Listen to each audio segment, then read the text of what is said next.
First off, I'd like to welcome everyone. My name is Jack Weyant, and I originally retired from the Air Force. We moved here in 1983, so I've been here approximately 40 years. I've been on the city council, not quite 16 years. I've seen a lot. When I first got here, roads were chipping low everywhere. We have improved the roads. Our sewer system has improved. We still have a lot of work to do. We have sidewalks for our children to go back and forth to school. And I think it's all been done by everyone who has been on the city council, and one person cannot do it all. I hope to represent the city for another term, and with your support, we'll keep going. We do have Boeing here. With Boeing being here, originally, we only had 2 builders that were here in town.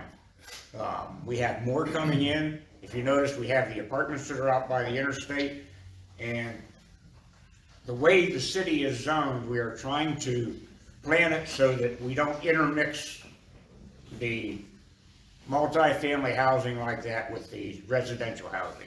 We have a new development coming out on 6th Street, and there's more improvements coming, and there's more industry, and also businesses coming into town.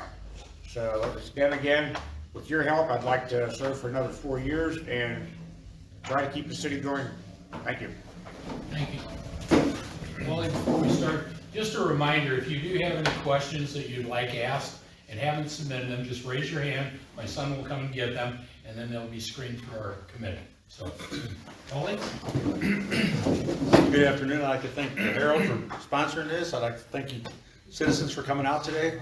My name is Wally Battas. I use Wally as my name because Walter just didn't sound right to me as a young kid. So I'm married. I've been in Mascoutah now for 39 years.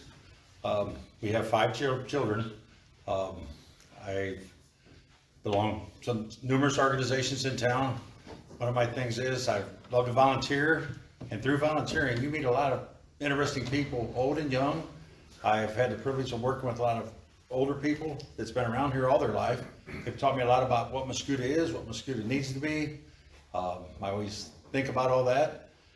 I enjoy being on city council right now because it gives me a chance to give back. As people call me with questions and complaints, I definitely get back to them if they call me. I'm not one of them to just push them aside. If you call me today, I'll get back with you within 24 hours, and I'll look at the problem and get back to you as quick as I can with an answer if it's right or wrong. But like I said, it's kind of great to do. And I look at Mascoutah has 2 parts. You've got 161 that way, and you've got 161 south. You know, you can't forget about the south because the north out there with Boeing and everything is growing. You still got to think about the older communities in town, and I believe that we need to take care of it because unfortunately a lot of older people live in the older parts of town. They need nicer sidewalks so they get out and walk and get out. We're looking at possibly putting another walking path here, just the L&N line here, and that's nice that we've got it kind of on both sides of town so people can use it. So I'd appreciate your vote, or thank you. Okay. Ollie, thank you. Eric? Well, hello everyone. I'd like to thank Greg for having everybody out here. I'm Eric Kohrmann. I've been in town here since '92. I moved in with my girlfriend at the time, and we later got married. And I have a stepdaughter that I cherish a lot, and we've been like this ever since her mother passed away. And the mayor called me up on a Saturday out of the clear blue, and he goes, "Eric, I got a question for you, and I want you to think about it before you give an answer." And he asked me to step into Doug Elby's seat, and I told the mayor, I said, "Pat, you got one thing right. I need to sleep on this." And after a long sleepless night and a lot of soul searching and thinking, I called him up the next day. I said I'd be honored to do it. So with that, I've enjoyed what I've been doing the last 6 months in Doug's seat. I look forward to serving all you guys and gals, and I like to see what the city's doing here and keep it rolling. I personally, my life, I work for Nutrient Ag out by New Memphis. I also farm, and I'm kind of a busy guy, but hey, when it comes to the city, I'm all for it, you know? There's a lot of volunteer stuff that goes on here in town, from the fire department all the way down to the MAC and the MIA and everything else to keep the parks going. It's just a great community, and I'd like to see it go. Thank you. Thank you. Mike? I'm Mike Baker, I'm 66, and we moved here in 1964 because of Scott Air Force Base. Growing up, going to the Mascoutah schools was a great experience. And growing up, I came across the reason that I wanted to get a job. So at 13, I started working at a hardware store here in Mascoutah. Worked there through high school, left, became over the next 25 years the general manager of the second largest lumber company in the St. Louis area with 80 employees. I was in charge of the employees, also negotiated union contracts. In addition to that, most importantly is my children both live here in town. One just bought a house here in town that's being remodeled now. So we're here to stay. In addition to that, growing up and now, I've been a member of multiple organizations in town. Starting back when I was 18, I was the director of the program director for the Lou Civic Center when the city could no longer afford to operate the Civic Center. The JCs, we took that on as a project and opened it back up. A little bit of a struggle, and it ultimately ended our group because of volunteerism. After that, I was been a member of the Moose, the Rotary Club, Noon Lions, served as the parade chair for the homecoming parade for a number of years until I had to leave for a while and turned it over to Cody. We didn't find a job. I'm glad. Right, Linda? You can have it. I think Linda did it for 17 years. I did my time. Yeah, Mascoutah's home, it's a growing community. I think some of the things that we really need to focus on here, some of the most important things is growth. With Boeing coming, that's only the tip of the iceberg. So we really have to leverage, you know, our development versus our town. New businesses will come in support of Boeing. The school district will grow. The city has to be on board and support the school district, as well as the school district supporting the city. I think there's a lot of challenges coming up and a lot of great opportunities for the citizens and the community. And I hope to see more businesses grow, which I'm all for the businesses in town. And Greg's looking at me, so I better sit down. Thank you. Mike doesn't take signals really well. Cody?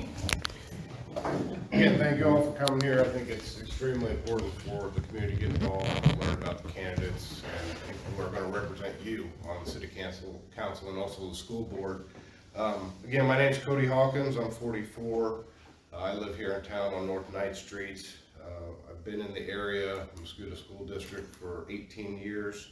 I have, with my fiance, we have 3 kids in the school district. Originally, I'm from Jerseyville, a town that one of the reasons I picked Mascoutah was it reminded me of my hometown, that unique, meeting the small town charm with growth potential, great school district. Grew up working on my grandpa's farm, playing sports, and some of my hobbies I like to do with my kids, spending a lot of times outdoors, camping, hiking, fishing.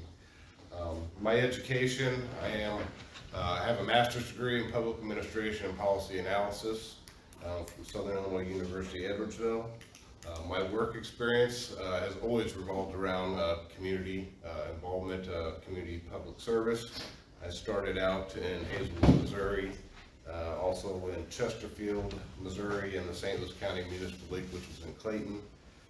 Then took my first position in the administration side as the assistant city administrator in Shrewsbury, Missouri. Before, in 2010, I came to Mascoutah as a city manager, and I spent 8.5 years as a city manager in Mascoutah. I think that gives me a unique perspective. having been the city manager, I want to continue to serve this community in a different capacity as your council member. But I think the insight that I bring, the knowledge of how the city operates, knowing its operations, the community needs, living in this community, having kids in the school district, and I agree with a lot of what the candidates have said, is there has to be planned growth, strategic plans put in place so that we can keep that unique charm that Mascoutah has and not run into different, whether it's zoning issues or barriers that we might have. My top 3 issues that I think that we need to really look at in town, one is the community, communication with the community, transparency, and creating partnerships with community groups to get better outcomes for the city.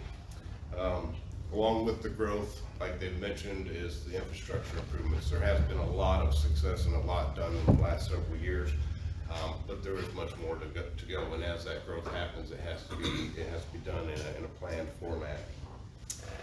The other thing is utility costs.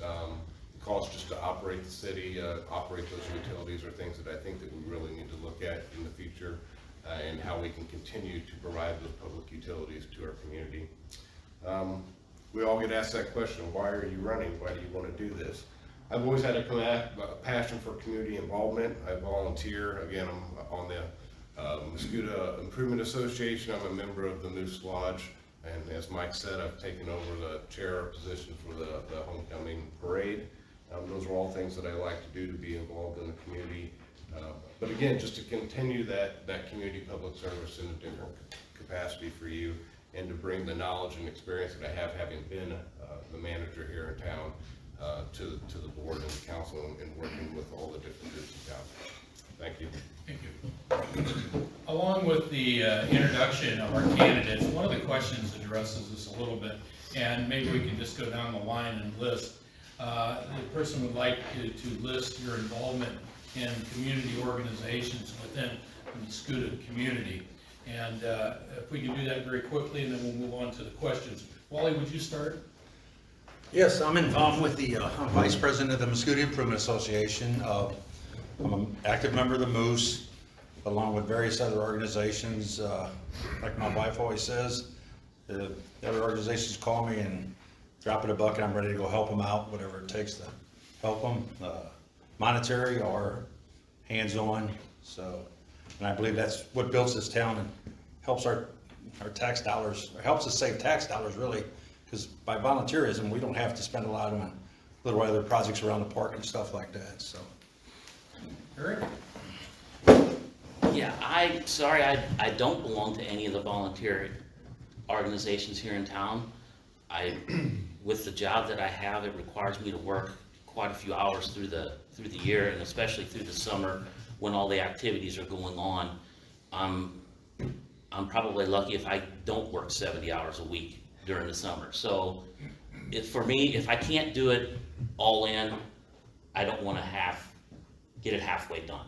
So therefore, once my life starts slowing down, which I'm looking at retiring here real soon, then it's going to be jumping into the bucket of the volunteering part. Michael? Yeah. Member of the Noon Lions, the Moose, helped out the homecoming for a number of years, and I'm saying decades, actually.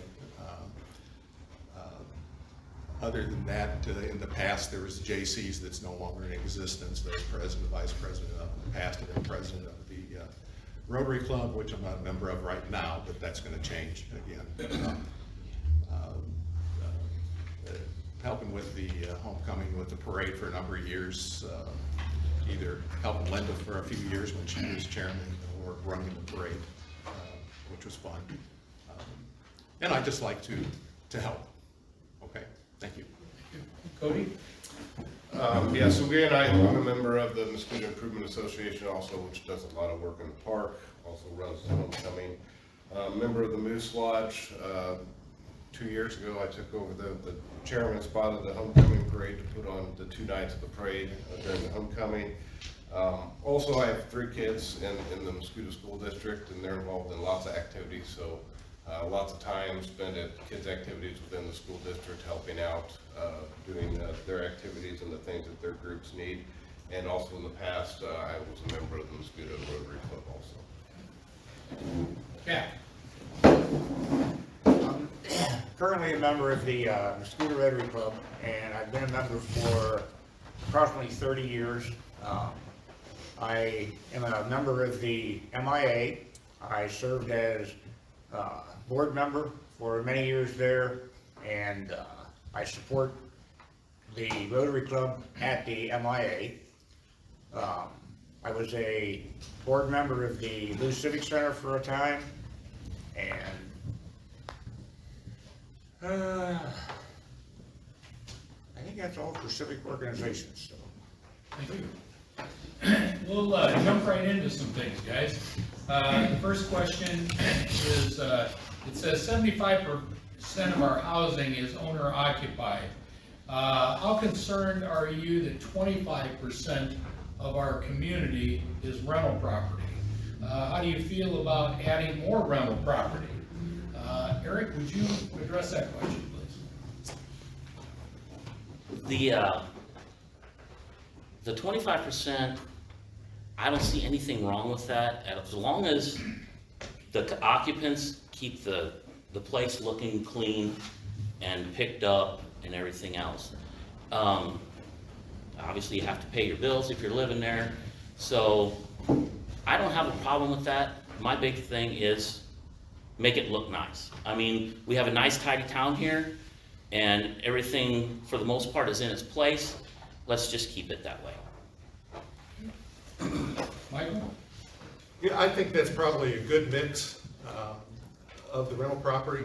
One thing that you can control it to a degree if that's what you're looking to do by zoning. And right now we're zoned for residential or for multifamily, and that's how you control that.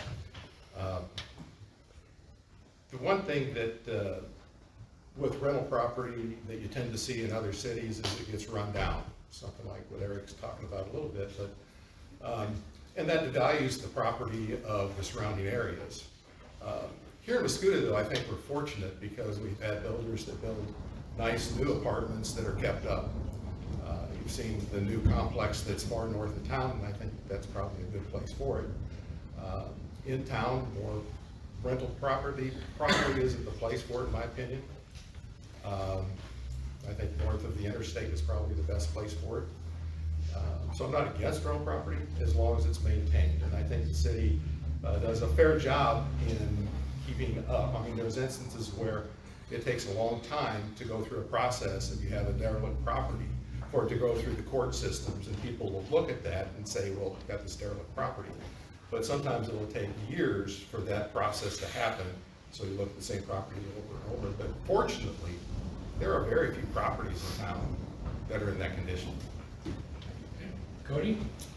Thank you. Yeah, and then Mike and hit on a couple of these topics, so I'm going to repeat a couple of them. But, you know, I think first you have to look at the need of your community and kind of what society is doing. Is it, you know, are mortgages and home purchases something that the trend is leading towards, or is it more rental? Then you add in the factor of the military base being close by. Those people transition every couple of years. So I think you do have to have a certain amount of rental property available to those people in your community.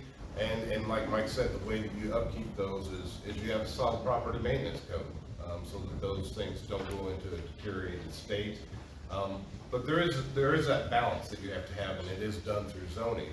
I think the city's done a good job with their zoning map, and there's updates that can always be done to your development plan and the city's master plan, where you have all the groups involved, put input, you have town halls, you update your community master plan, your development plan, so that going forward, you know what areas there are that are available for rental, whether that's a multifamily unit or a single family rental property. Those things can all be, you know, I hate the word controlled, but they can be planned for. Because there are those needs in every community. It's just making sure they're maintained, making sure they're available for the folks that need them, and having that proper balance. So, thank you. Jack? The multifamily question, I have no problem with multifamily. The percentage is to be limited, 25%, I have no problem with that. We try to run our zoning so that your multifamily is a certain area of town and your residential, which would be your single-family homes, are in another part of town. Very seldom will you have them intermixed. The large developments, we are keeping out to the north. We're trying not to do any of the large developments to this part of town. We lose power. We need to have the mix. Everyone can't afford their own housing, they can't afford property, they can't afford down payments. That is what goes and keeps our community alive, is to have the mix with the younger families, and also some of your older families still cannot purchase their own houses, etc. They run into problems, and everything is going up. So as long as we keep a balance on property and the percentage that is in there, I have no problem with that. Can you repeat the question for me, Greg, please? Currently, 75% of the housing is owner occupied. How concerned are you that 25% is rental? And how do you feel about adding more rental properties to our community? I would say the numbers are probably a little off. I would think that we got 25% of the houses in town are rental. We've got ordinances in place against that.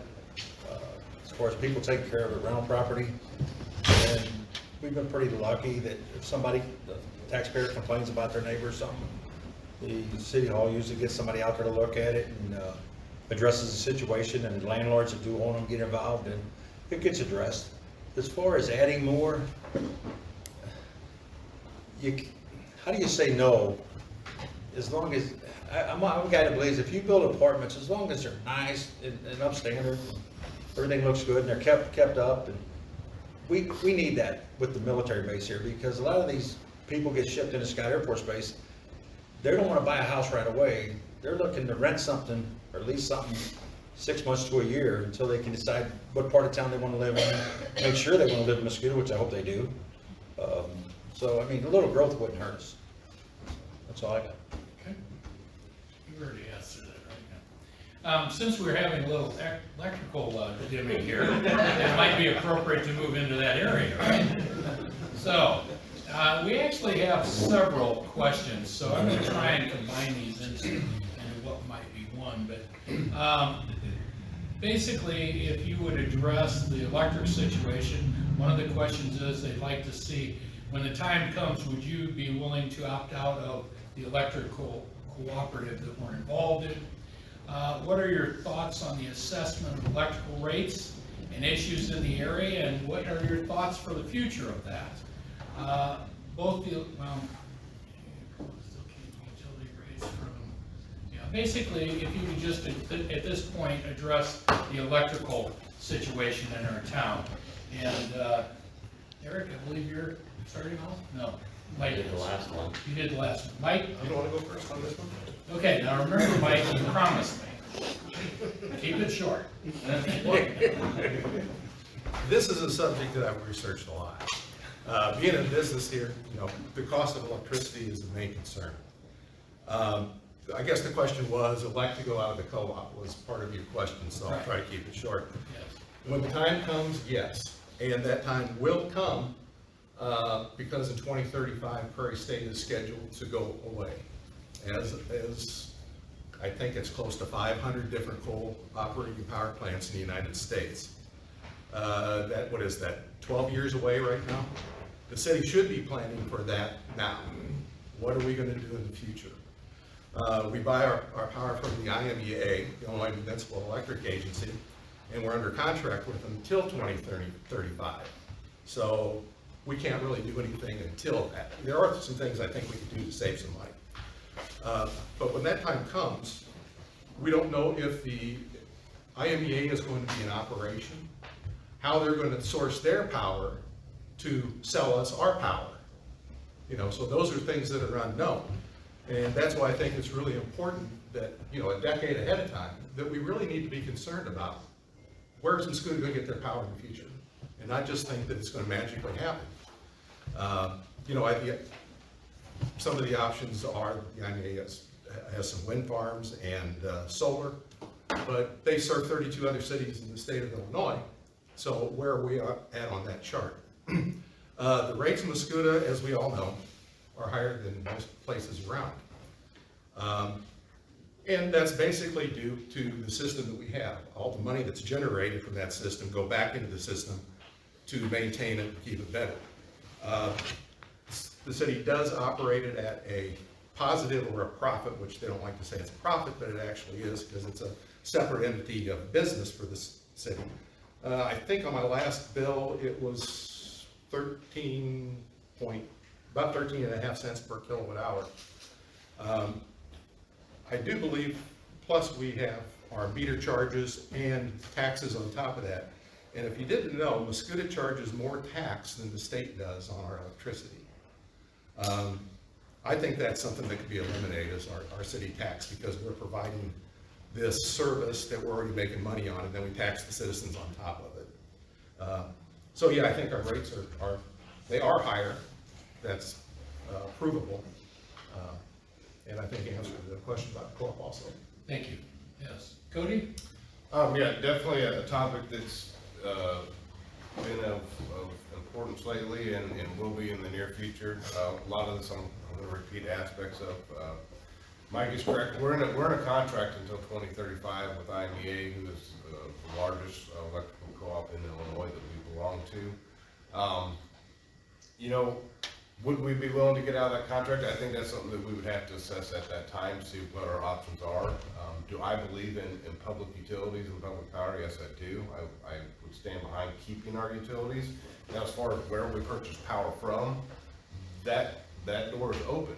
Whether we stay with IMEA and look at the benefits that IMEA has planned for the long term to secure stable power in the future, that's something we could look at. There are other electrical co-ops out there, in addition to buying them from private companies such as like Cameron and whatnot. So the way the co-op works, yeah, it does fluctuate. Their prices fluctuate, so therefore so do ours. I think we've kept them relatively stable in the last several years. And that was planned. IMEA did buy into the Prairie State power plant. I don't know that I believe in 10 to 12 years that coal power will go away. You know, 70+% of the power generated in the state of Illinois is coal. You're not going to replace that with any amount of wind or solar in that amount of time. IMEA been buying into Prairie State. Prairie State is one of the cleanest burning coal facilities in the country. It was designed that way to meet those new regulations. Will there be additional regulations on top of there? Quite possibly. But I just don't see that source of power going away that quickly. So I do think Prairie State will be here. It was planned for 50+ years. I would believe it will be here for that amount of time. There's always going to be government regulations, but until you can replace that type of power generation with a sustainable replacement, I just don't see how you do it. Our rates, yeah, I agree. There are some things internal that we could look at to reduce rates. I think there are other possibilities where we could raise revenue that is not taxes or fees, but to offset some of the costs of revenue. And really, it comes down to really budget maintenance. Really digging into the budget, seeing what your operational costs are, what your capital expenditure costs are going to be in the future. So you do have to operate that utility, or that enterprise fund is what it's called, to a positive. If you're operating at a negative, which you can do, but you don't have the money to maintain the system or make improvements to that system. Mascoutah is doing things to maintain the system and to improve it. Created a new 138 kV loop, which will help with these little power fluctuations because it will have a back feed to it. Those things cost money, a lot of money. So not only is the city planning for better secure power in the future, I believe that IMEA and other co-ops are planning for that also. I looked at some rates before I came here. One out of Oakville, which was running about 12.5 cents a kilowatt hour. That's all in, fees, taxes, everything. One out of a little bit to the north out of Belleville that was closer to 19 cents a kilowatt hour. So if we're at 13, 12, I'd say we're in the game with IMEA right now. I'm sorry, with Ameren right now. So I don't, there's always going to be those fluctuations because power is basically at market value. It does not stay the same price every day. So how you secure those power sources and where you get them from will definitely determine the price, and buying into things like solar, wind, owning those assets, buying into Prairie State, owning a piece of that is planning for secure rates and stable power for the future, long term. Things are always going to fluctuate on the short term, and you're going to see those spikes. And I know those spikes are what cause people to get alarmed.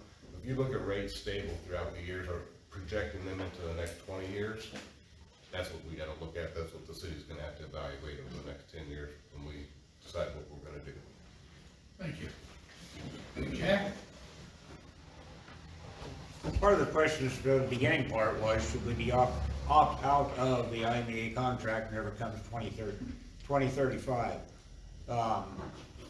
The IMEA contract was voted on by the citizens of Mascoutah. At that time, it'll probably be up for another referendum. It'll be voted on again. The future of the power, as Mike said, the power plant down at Lively Grove is a coal-fired power plant. We also get our power out of Trumbull Power Plant, which is coming out of Kentucky, and that is a hydro plant. There are different avenues that IMEA has to where they actually get their power. It's not just a coal-fired industry that we're looking at. I also agree that I don't think that 2035 is whenever the power plant is actually going to be leaving. We have a lot of power plants that are run on coal throughout the United States, and we are one of the cleanest burning coal factories within the United States. So I think that we will probably be one of the last ones that's going to be phased out through the regulations. As far as rates on power, we do fluctuate up and down. Whenever you look at your power rates, you have to figure the whole rate that's there. How much you're paying for your power, what your transmission charges, et cetera, is. Before you come down and say, well, we're paying 10 cents a kilowatt hour, we're paying 20 cents a kilowatt hour. You can't mix apples and oranges. You have to have the whole information, everything that's going to be out there. If you look at the power rating and everything right now, Ameren has raised their rates almost 200 to 300% from what they were previously. They do have an increase in their cost. We are trying to keep our rates at a low cost or at a stable cost. We have for the last, I'd say approximately 10 years, as far as the rate that we're paying, you have not gotten an increase in your rate on your tax or on your electric. The facility charges, yes, we have to have a contingency amount of money for transformers, et cetera, for additions coming in, for running new power lines to the north, having stable power, et cetera. We did have a time whenever the subplant that's out on off of 10th Street, that was being vacated, and we had to move the power for the substation out to Route 4. That was a call that came basically by Ameren. It was not from us. They would not give us another tap that would be out there at the substation we had. Those kind of improvements and everything is what you use your contingency money and everything for. You have to have that to be able to come up with different problems and everything that we have.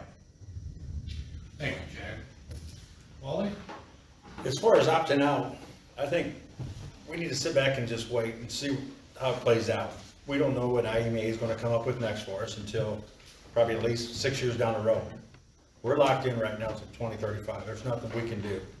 I really believe at that time, we could be in the driver's seat on this whole thing because IMEA wants us to stay with them. You've got Ameren on the other hand, who would love to have our power. you know, they're gonna be coming in trying to shoot us, knowing that, you know, we're working with the IMEA and that contract's coming up. I believe they're gonna be knocking on our doors trying to sell us a good deal. So I believe we just gotta sit back there and wait. It's nothing we can do for at least another 7, 8 years for sure. So I think it's just a waiting game, so that's all I got. Okay. Eric? I'm kind of like Wally. I believe there's, let's put it this way, 2035, like a couple of these guys said, I don't think the power plant down in Lively Grove is going away with as clean as it burns. Even though Springfield wants to shut all that stuff down, I can't foresee it happening as clean as that one burns. As far as the rates, the taxes, you know, the city has to buy transformers and trucks and equipment, and that's where those dollars come from. And you have to have it just to keep the infrastructure of the utilities going. And, you know, that's about all I have out of that. I mean, it's what it is. Okay. Okay, we'll move along. Get rebuttals on that? Absolutely. Not necessarily a rebuttal, but something just to add. In the statement that I said, you know, I do stand behind maintaining our public utilities in the city.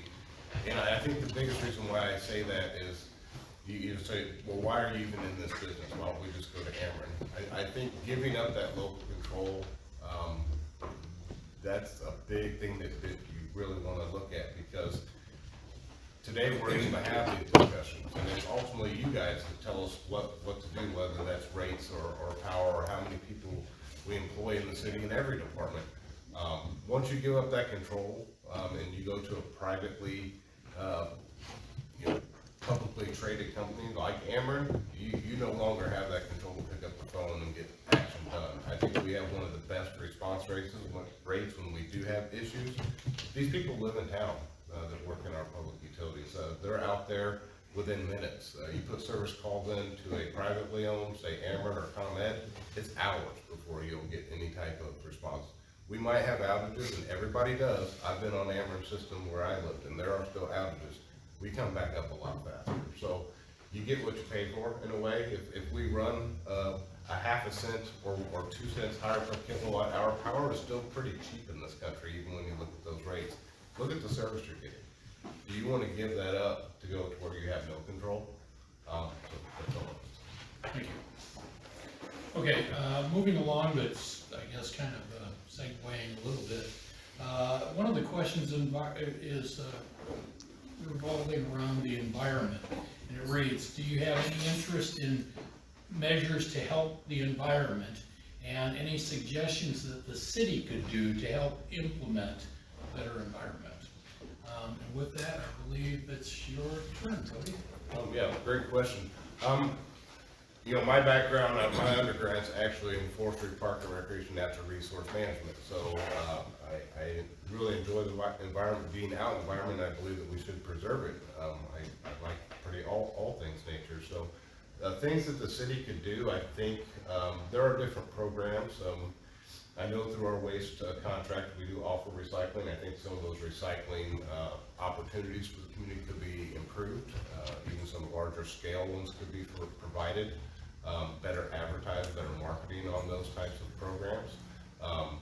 I think also with our waste, yard waste site, there's some things that we could do to manage that a little bit better. I think it's a great asset for the community, but waste is waste and it needs to be managed correctly. I'd say the last part of that would be, you know, in the things that we use in town and how we order things, and even from our utility bills, I think it's technology that will help prevent some of that waste. So being on the cutting edge, I think from the city side of technology and using that to cut down on the amount of waste that we're producing and using should be things that we as a council are looking at, so that we can implement those across the different city departments. Jack, would you like to address the environment? Yes. As far as the city's portion for the environment, waste management contract does have in there to where recycling is available. It is stressed that we would like everyone to do the recycling. We have yard waste pickup, which is also included. It may cost you a little bit more for the waste, through the yard waste. We have the waste facility, to be able to go back, take all of your yard clippings, your leaves, etc., back to the dump area. As far as what the city could do to improve, one would be possibly to cut back on paper products, etc.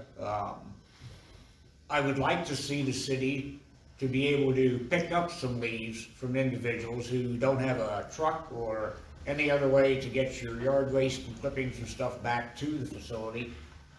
We had that a couple years ago, and we need to improve the avenue that we were doing at that time. Whether it's manually sending people out, whether it's having machines go out and suck up the leaves, etc. We need to do more of that. It's gonna take time, excuse me, it's gonna take time, it's also gonna take some money, so,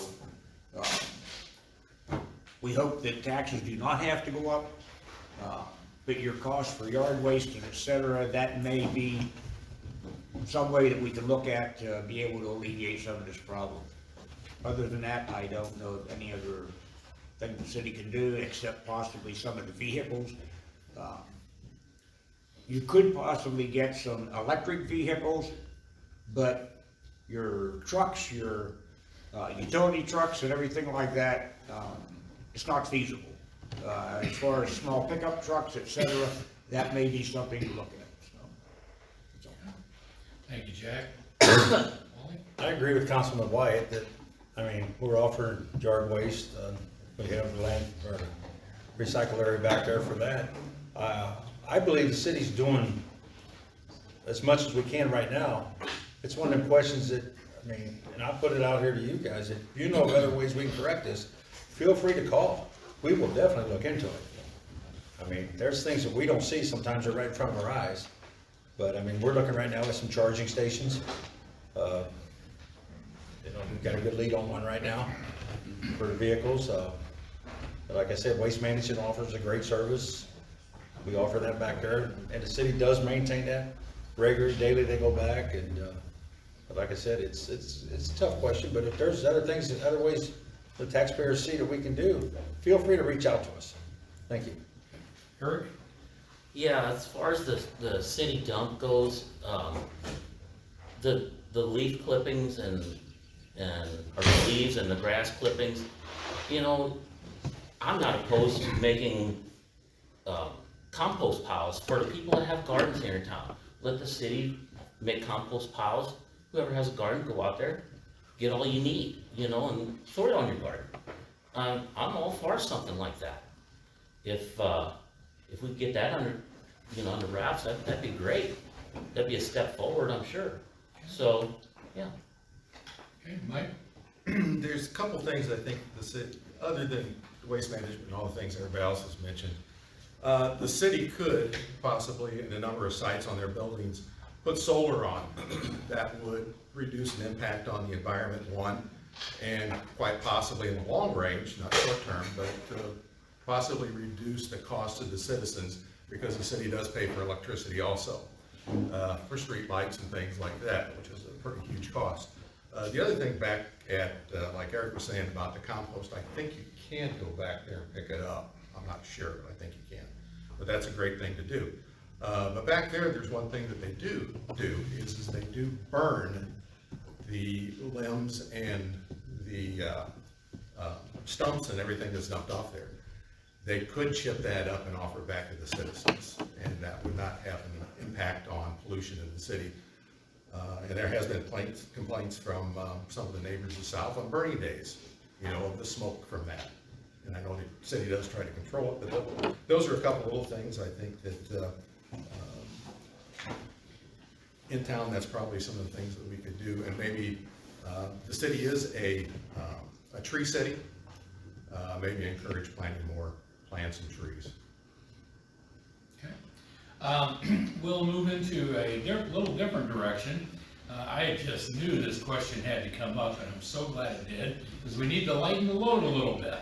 So, Jack, what's your feelings on Mascoutahs having chickens in their backyard?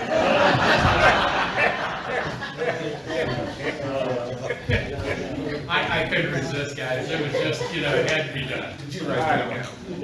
No, I didn't. I know.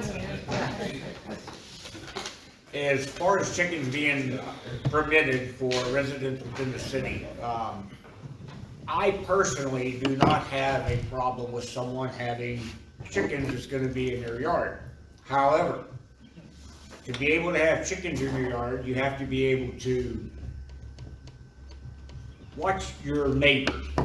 You need to be able to understand that you can't impose on your neighbors.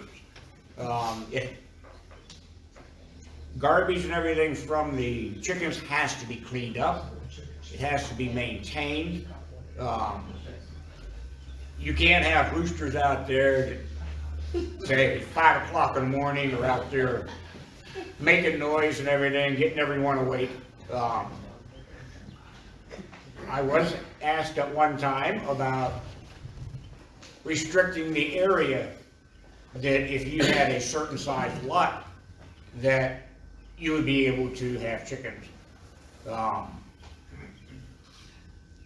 The number of chickens would have to be reduced. I mean, it would have to be, say, 3, 4, etc. As far as savings, I don't think anyone is going to save money on their eggs going out to buy them at the store, etc. They may complain that, yes, they would, but by the time you figure the feed, taking care of the chickens and everything else, I mean, I just don't think that you're gonna save any money. As far as the size lots and everything, to be able to have them, I do not think that people, because they do have a larger lot, should be able to have something that someone who does not have that ability to be able to have it should be allowed. And the main thing is, the main driver of this would be the citizens themselves. Granted, if you're living in a place that has a homeowners association, they can limit what they have. We have to look out for all of the citizens of the city. Whether you're living in the smallest lot in the city or whether you're living in the largest lot in the city. And we have to maintain and look out for those people too. Wally, what's your take on chickens? Fried. Exactly. Honestly, this is a really, it's a tough question. Fried or grilled, right? Yeah, bake's better for me. It's one of these questions that comes up quite frequently, and I'm not gonna sit here and kid you people. There's more people in this town that have chickens right now that nobody even realizes they had them. Yep. So, my concern is, and these people, so that tells me, one, they're taking care of their yards, they're maintaining them, they're quiet, I personally don't have a problem with chickens, to be honest with you.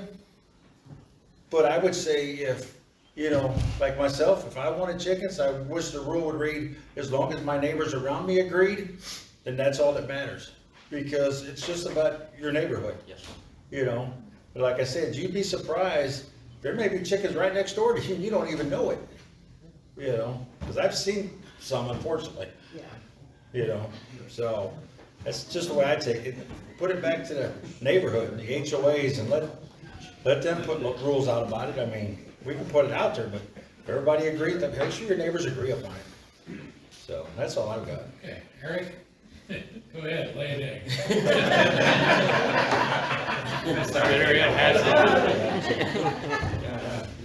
Very good, comes from a farm boy here.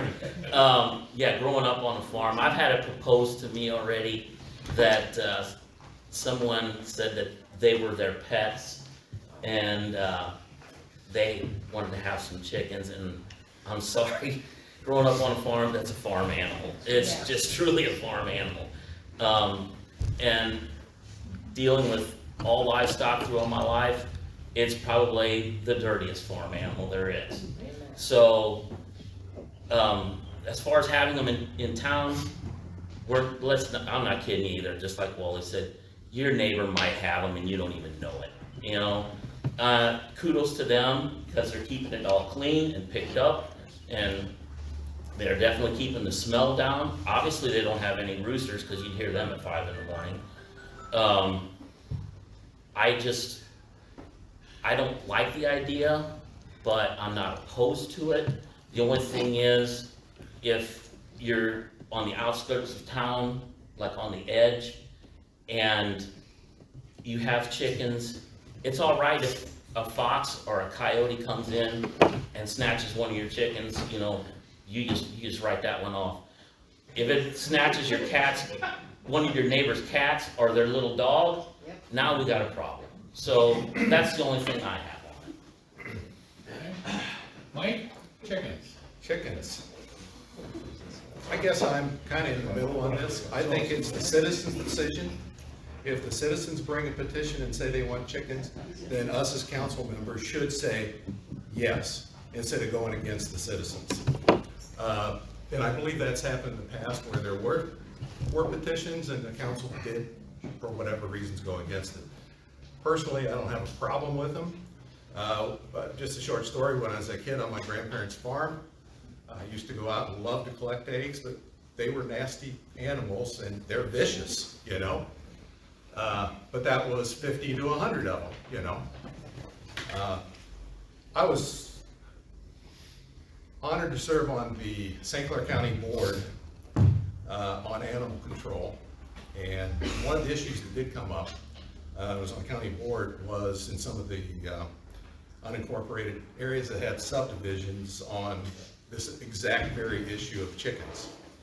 And what the county did at that time was we mirrored the ordinance that the county wrote after Collinsville at the time, who had just passed the chicken ordinance. Their ordinance basically said that you were allowed 5 hens, no roosters. They couldn't be raised for food. They had to be in a pen. They're not free range. You know, and that's the basic things. I think I checked back later on Collinsville, and after all of the hubbub, there was a half a dozen people that actually applied for the permits to have chickens. I think in one respect, it's a fad. It's what Eric said, people think they're pets. And actually, I have a sister-in-law that has some out in the country that she does have pets, you know, $30 and $40 chickens. So I guess the bottom line is that if the citizens want them, I would certainly propose an ordinance to allow. Cody, chickens? Yeah, I agree a lot with what the panel said up here. There's 2 different sides to it personally. I grew up working on a farm also, so my opinion, they're dirty birds. They're not pets, they're farm animals, so that's my personal opinion.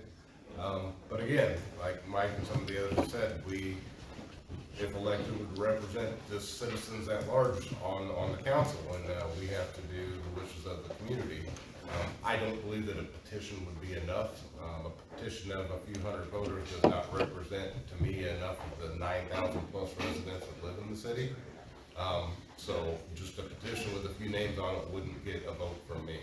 Now, whether you go to the effort to put it on a referendum, that would be something that the citizens would have to decide. But from the city standpoint, you would be talking about a lot of regulation.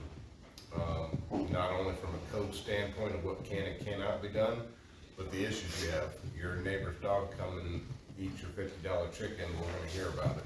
And, you know, the cleaning up after them, you might be the best mom or dad, chicken dad or whatever, but the people down the street may not be. So it would be a lot of burden on the city to regulate that, in my opinion. Thank you, Mike.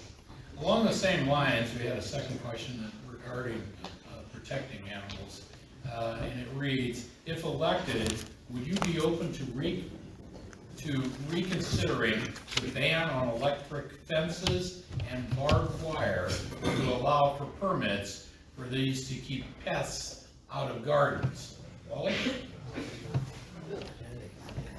That's kind of a weird one too, but I mean, I couldn't imagine somebody having an electric fence around their garden with That's what it says. neighbor kids and, anybody in barbed wire, either one with, you know, your neighbor's dog walking around, or you're out there in your garden, it's on and you fall. I couldn't imagine anybody wouldn't want that. I would definitely be against that. That's a safety feature to me. Okay, Eric, electric fences? No, I can't see that, and especially the barbed wire. I mean, now you're talking about taking possibly somebody's eye out or something else. I mean, let's get real here, people. I mean, put up a privacy fence around it, keep them out that way. Michael? I'd be against, you know, electrifying animals. Yeah,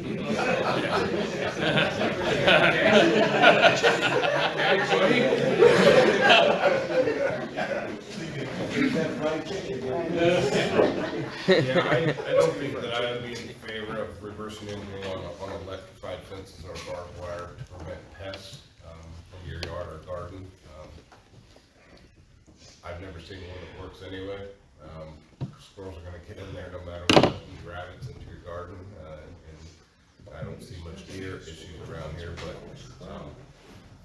it seems like, yeah, I don't necessarily agree that would be a solution. I think it'd be too dangerous for other factors. Jack? Added safety concerns, et cetera, I agree with everyone else. I cannot imagine anyone putting barbed wire around a garden in your backyard to go and keep out animals and et cetera. If you go and have lettuce or anything else, I cannot see that, you know, that you would think that it should be protected with barbed wire or electric fences. I would be against, you know, changing the ordinance either way for the electric fences or barbed wire to be allowed within the city limits. Okay, thank you. Okay, the next question changes a little direction again. It reads, the veterans exemption has adversely affected taxing bodies near military bases. Since this is a state law, do you have any suggestions as to how the state might step up and spread the burden over the entire state and make these adversely affected bodies whole? Eric? Don't ever take me wrong, what the veterans have done for this country, I admire to the utmost. As far as the state, I think for surrounding communities, Mascoutah, Fallon, you know, whoever touches Scott Air Force Base, you know, maybe the state could come in and help us out and help us get a little more balance to that. I mean, as a taxpayer here in town, I mean, the taxes are somewhat high here. And if we could get that balanced out by the state a little bit, that would be 2 thumbs up. I mean, definitely. So, yeah. Okay, Mike? I think that, you know, that was probably done for an election year ploy for some party to get reelected, whichever one it was at that time. I guess my thought on it is the state should probably step in to every community and every school district. I think the school district and whoever Matt's at could probably answer the question better than I could. But I'm thinking they probably lost $3 to $3.5 million in money, which costs the rest of us taxpayers more on our property taxes because of that loss. The city probably lost $400,000 or $500,000 in tax revenue. And if the state imposed this, they should have came up with a plan, or should come up with a plan to make cities and school districts whole.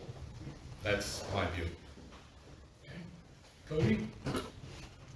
Yeah, I would agree a lot with what the panel has said.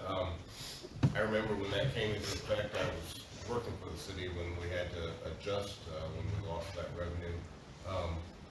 I absolutely agree that, you know, with what our friends have done, I don't disagree with helping them out with whether that's breaking taxes or whatever that may be. And I think that the way that this program was rolled out wasn't thought through carefully enough to realize what the impact was going to be on just a small amount of communities.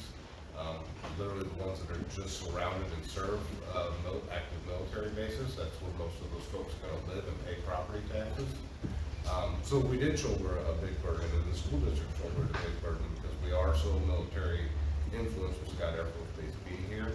I think that there's other ways that the state could step in to help those veterans with the tax burdens that they have, which should not have to be shouldered by a handful of communities.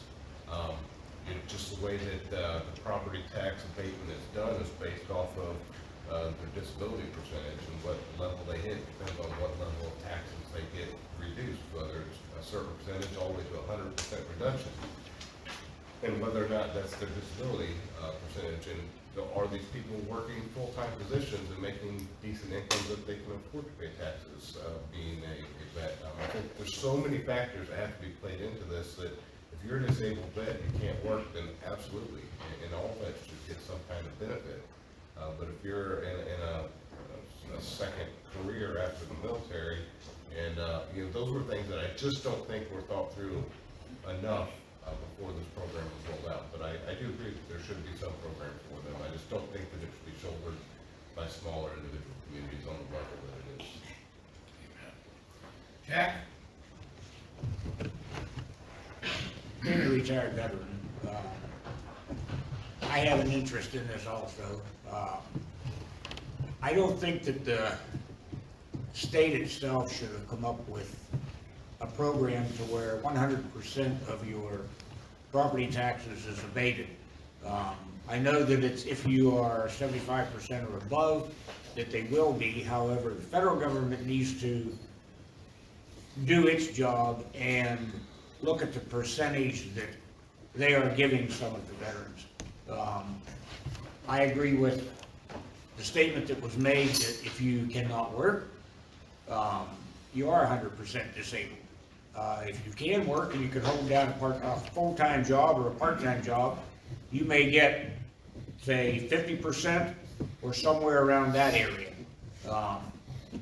The state should also look at, since they did pass this, a lot of your different areas are not impacted the way that St. Clair County and areas around the base are. They should make allowances for that. They should look at how the state can actually give back some to those areas to compensate for, as I say, for the large influx of the individuals who are getting the taxes and everything abated that's on there. Some places it doesn't affect anywhere at all. But we are in an area to where there is a high population of retirees, and it does affect us. And I think that not only the state, but also the federal government needs to review some of the programs that they have. Ollie? It's a good question, and I've had the privilege recently speaking with two members of the Illinois House, and this bill is actually going to come back in front of them now in the very near future, and how they can tweak it, what they can do to help the areas that's municipalities that's losing money by this, seeing what they need to do. They've got different ideas, and some of these guys touched on some of the ideas they had. One of the ideas that was kind of put forth in their conversations with this was, if you're 100%, gosh, you deserve it, you paid your dues to the country. People that's even 85% disabled, but then are going out making $150,000, $200,000 a year,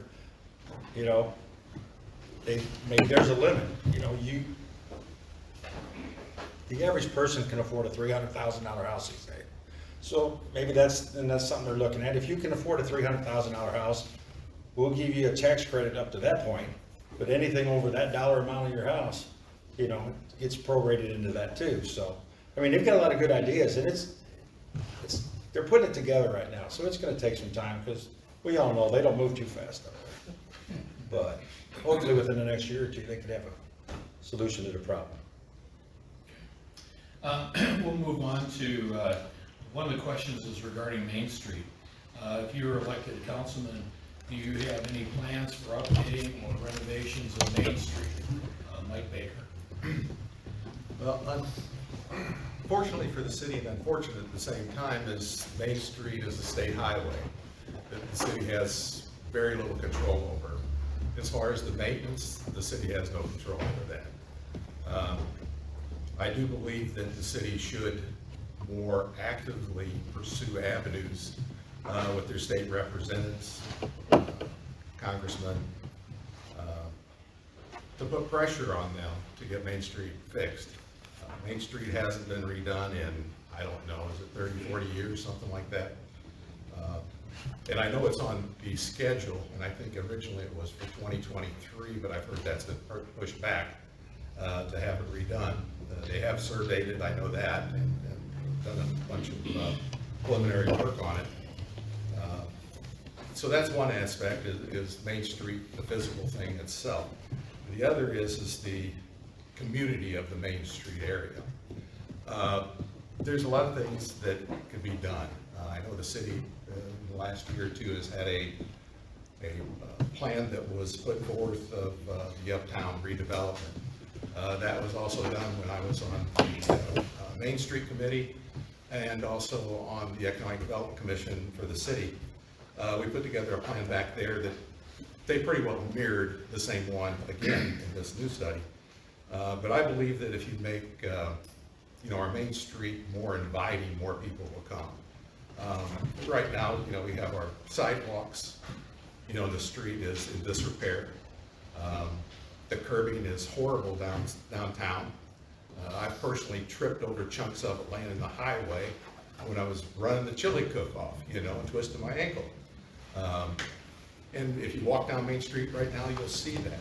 You'll also see that the height of the street is almost up to the top of the curb, which causes problems also. Some of the things that I think the city could do, they're minor things. They could keep the stripes at least painted. They could keep the yellow stuff painted to make it look bright. And I do believe that some of the TIF money that's been raised that was promised to go for those improvements when the TIF was originally created almost 22 or 23 years ago now, should have actually went into that project, which has not happened yet. And on council, when I was on council before, I tried to push some of those issues. And it was always an issue of we don't have funding. Well, there is some funding available. And if the city really wanted to do it to make the Main Street more attractive, they could do it because other communities have done it. There's grants. And I just believe that it's a disgrace that our community has not taken that on so far to make that happen. I would push for that issue. Thank you. Cody, Main Street. Yeah, just to kind of continue on some of that. That's the big issue we face. Even whenever I worked in the city, we hear time and again from IDOT that it's going to get repaved, and it's been repaved so many times that we're past that point because the level of the road has now almost overtaken the curb height of the sidewalk. So it's time to really do a replacement. I think that we moved closer to having something done back around 2018-19, and also with the state that's gotten now pushed off, there's nothing that's happened still yet here in 2023. I think that's going to take pressure from the folks who make it onto the city council, pressuring state representatives to get a change in IDOT, to get things done for our community, the condition that it's in. So to get the road done, it's going to take pressure on IDOT, and it needs to really be a replacement, not another overlay. We're past that point. Again, it's kind of multiple aspects of it. The sidewalks, that is something I think that the city can do. There is, at least part of Main Street is in a TIF. Those funds are eligible to be used to make improvements there. So whether that's sidewalks and handicap accessibility, your streetscaping, which is your decorative lights and landscaping things to make it more attractive for folks to go down there. Programs such as facade grants for businesses that are along Main Street to do improvements to their facades. The city did have one of those in effect about 5 years ago. It could still be, I'm not sure. They can apply for a grant to do improvements to the facade of their business on Main Street.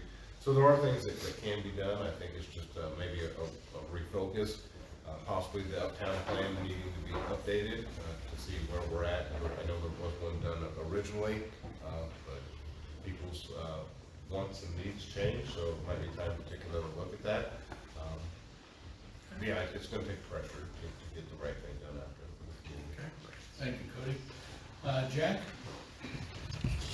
The downtown street itself, whenever we're talking downtown street, we're talking a state highway that runs from one end of town all the way to the other end of town. It has been brought up that the sidewalks, the curbing, et cetera, needs to be replaced. We know it needs replaced. We know we've done that for years, it needs replaced. We have been after IDOT and also the state. Probably we don't have enough pressure put on them right now. They have been telling us for years that we would actually have it, say, in 2022, and then it would move to 2023, et cetera. Whenever we have a planned date that's gonna be in there, we expect that date to come up, and it keeps changing. It is to the point where we have to go and put more pressure on them. As far as going ahead right now, doing the sidewalks, doing the curbing, if you remember, whenever this part out here of Main Street was done, it was dug down. It was dug down a lot, and the reason that it was is because of the height and et cetera, for what the street was to what the curbing and everything else was. This is what's gonna be done in the other end of part of town, and if we go ahead and replace the sidewalks and stuff that's in there, and not knowing what the level is gonna be, the state comes in and says, well, we need to dig everything out because we need to lower the level of the street, then they're gonna be tearing up our sidewalks and et cetera. We need to work together. The pressure that we have to put on, yes, we have to go ahead and contact our state councilmen, et cetera, or congressmen, et cetera, to be able to get some bonds in and possibly go and get a lot of pressure on the IDOT.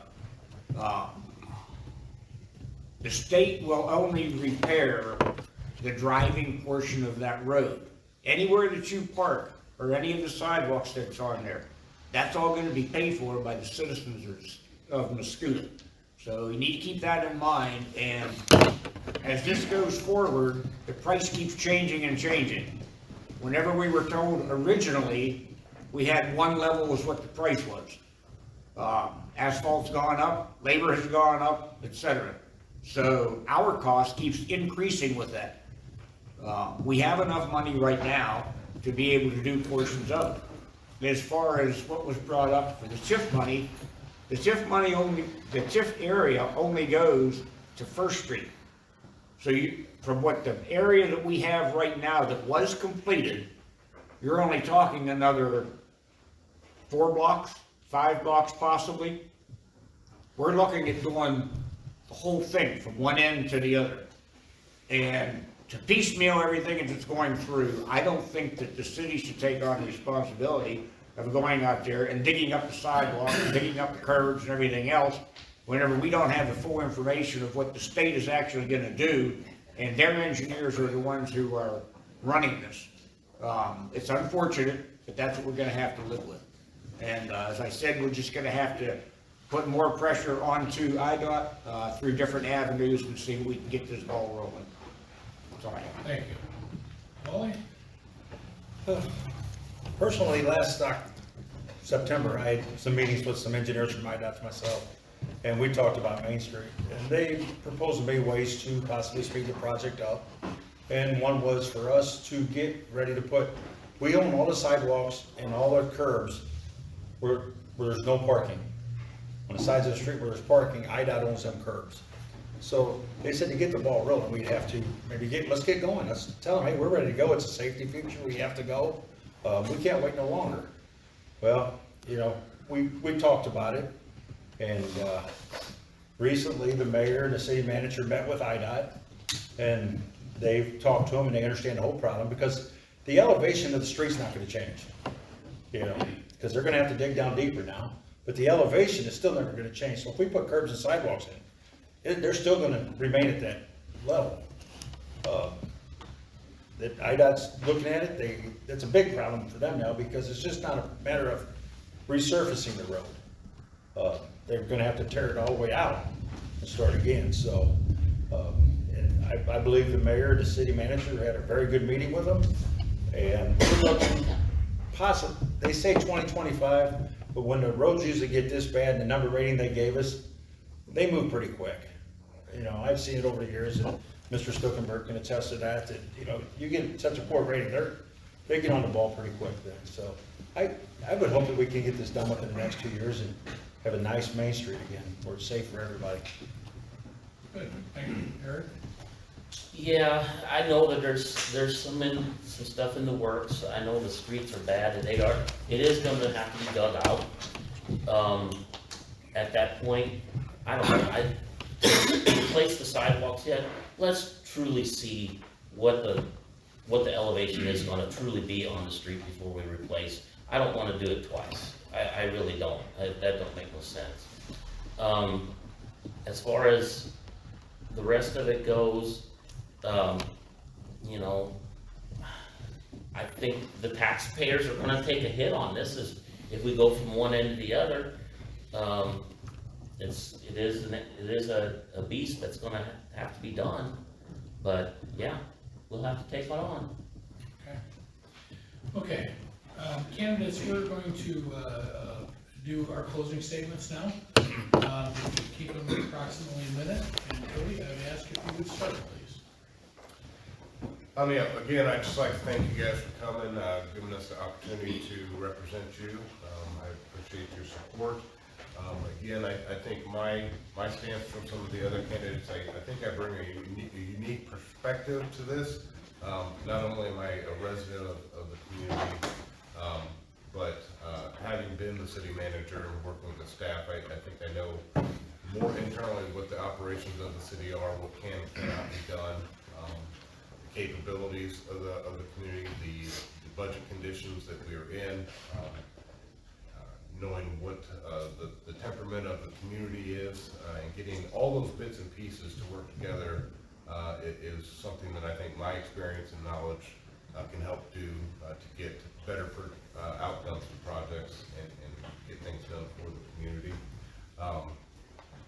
Again, we've talked about a lot of hot button and top project issues here today, from different things like communication and transparency and working with different groups within the community to get things done, our utilities, and obviously our infrastructure. Those are all big ticket items, costly items, and that's something that my professional background is used to doing on a day-to-day basis. That's what I was trained to do. I want to continue to serve the community, just in a different capacity. I want to serve the community, essentially, I like volunteering, but also would like to be a council member, to bring that knowledge and skill set and that experience to continue helping out this community. I love Mascoutah. I consider it my home. I'm not going anywhere anytime soon, and I just again want to thank the panel for all the good discussion. I don't have any agenda either that I'm running on. I just want to do what's best for Mascoutah, and I think that I can help do that. I believe that all the candidates here have Mascoutah's best intentions in their heart. Some of us just come at it from different avenues and different perspectives, but I want to thank them for allowing me to be part of this. Thank the Herald, and again, thank you guys all for coming out. Thank you. Okay, Jack? I'd also like to thank everyone for coming out. I think it's been a good discussion. We did touch on a lot of things within the city that need to be done, a lot of things that have been done, a lot of different ideas for ways to correct some of the problems. I think with it in the past, we have come a long way. We need to come a long way farther. We are trying. As I said, I've been on the city council for about 14 years. A lot has happened during that time, and I think that knowledge and background that I have gained and of the different areas that are in town, a lot of that advice is helpful for the city, and that I would be able to continue on with your support and with your vote. Again, I appreciate everyone coming, I appreciate the Herald holding this assembly for us, and be able to get a better view on the candidates in the city. Thank you. Thank you. Wally? I'd also like to thank everybody in attendance today. And the thing I enjoy most about this is the interaction with the taxpayers. And I've always given my number out. I don't mind. Call me anytime, night or day. I like hearing from taxpayers. And if I can get you an answer, I will. If it's wrong, I'm gonna come back and tell you it's wrong. I hate to tell you that, but it's just gotta be. And I think most people appreciate the honesty that we're willing to get back with them. I mean, sometimes they'll send us emails and people don't respond to an individual's emails and they get upset, but, you know, I've always tried to email people back and let them know that I do care, because I live here, and I wanna live here, and I wanna walk down the street, and it's just, I'm not a big guy to gloat on things, but I like to see things and say, looks good, it's looking better, you know, we're all a part of that. And as far as out north there, it's something we've gotta take baby steps at. We just can't take a big step there, because if we start taking big steps, we're gonna forget about the little stuff back here. And this is where it's at right here, the taxpayers. Them just businesses out there pay taxes, but the taxpayers here have to live here, and they want a nice place to live, so I hope we can continue that, so. And just remember, when you vote, it's not a popularity contest, and I've always preached this, study the people you're voting for, see what they really stand for. You know, it's not just who you are, so, thank you. Thank you. Eric? Yeah, I'd like to thank everybody too. I think the interaction was really, really appreciated here by the council members and the candidates themselves. I like to see the growth of the city continue. Wally hit it really good with taking baby steps up there. We can't take our eye off of this right here. This is where we live. And I'd like to I want to take care of the retired military families here in town too. I mean, they've served this country for 20 plus years, yeah, every one of them that have retired. And heck, we had a meeting uptown here, and some of you may not know it, but the city's kind of taken on a new can phrase, and it's where the seeds grow, or where the seeds drop and the roots grow. And it's kind of towards our military families that have retired. They dropped their seed here. Now they're growing their roots here. So, I mean, it's something like that. Just keep it all condensed here. Mike? Like everybody else, I want to thank everybody for coming, and Greg for you, most of the chamber for allowing us to use the facility here. Naturally, I'm here talking because I would like you to vote for me. And after spending, a number of years on the council and on the St. Clair County Board, I've seen, I believe, what's right with government and what's wrong with government. I'm not the type of person that's going to take it at face what's said. I usually do my research before I speak. I'm not a go-along person. I don't go along with the crowd typically. But if they're right, I will. Basically, I would want to be your voice on the council, and not basically what I think all the time. In the past, when issues came up, even though I don't like using Facebook that much, I have asked questions on Facebook. Situations like when marijuana dispensaries were something that we had to vote on for an issue. Well, I may have one opinion, but everybody else has a different opinion. In that one, I got 50 responses, and I had one no and the rest yes. So how do you vote? You vote for what the majority of the people who answer you at the time do. Chicken's the same issue, Mascoutah's always been the community I've lived in and around for all my life. Moved here, raised a family here, went to school here. It's a great place to live. I owned a business here for over 20 years, a business that I started out working at as I was a kid. And volunteered from when I was old enough to go back to the park at homecoming and use a rake to pick up trash to present time. Want to continue to do that, and by serving on the council, I do have the best interest of the community at heart, and I appreciate if you vote for me. Thank you. Candidates, thank you very much for coming. That concludes our event this afternoon.